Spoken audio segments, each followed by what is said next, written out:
Chapter 2. Then after 14 years I went up again to Jerusalem with Barnabas, taking Titus along with me.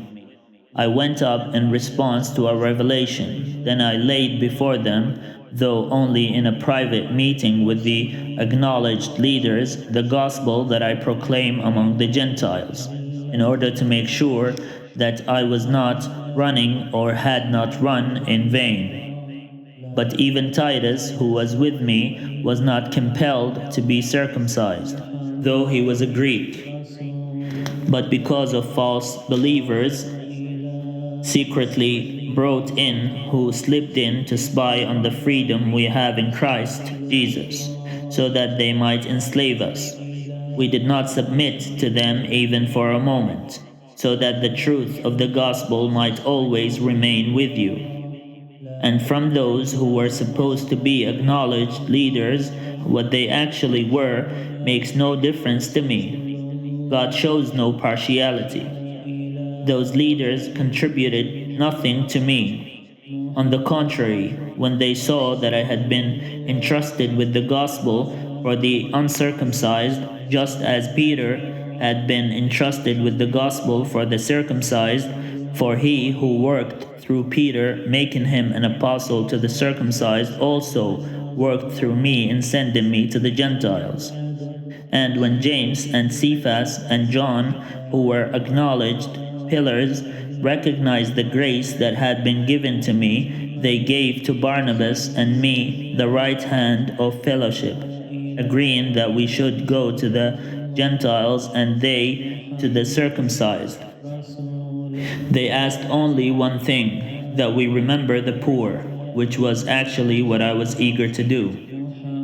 But when Cephas came to Antioch, I opposed him to his face, because he stood self-condemned. For until certain people came from James, he used to eat with the Gentiles.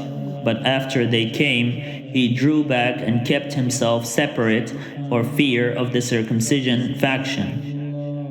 And the other Jews joined him in this hypocrisy, so that even Barnabas was led astray by their hypocrisy. But when I saw that they were not acting consistently with the truth of the gospel, I said to Cephas before them all, "If you, though a Jew, lived like a Gentile and not like a Jew, how can you compel the Gentiles to live like Jews? We ourselves are Jews by birth, and not Gentile sinners. Yet we know that a person is justified not by the works of the law, but through faith in Jesus Christ.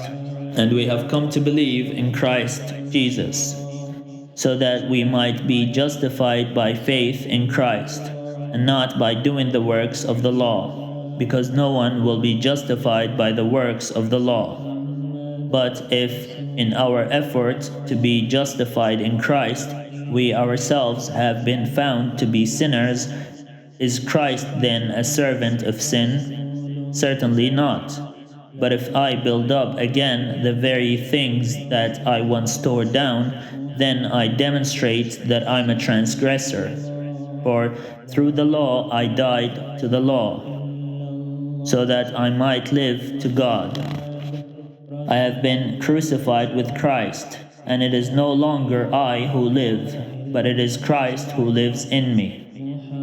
And the life I now live in the flesh, I live by faith in the servant of God, who loved me and gave himself for me. I do not nullify the grace of God, for if justification comes through the law, then Christ died for nothing.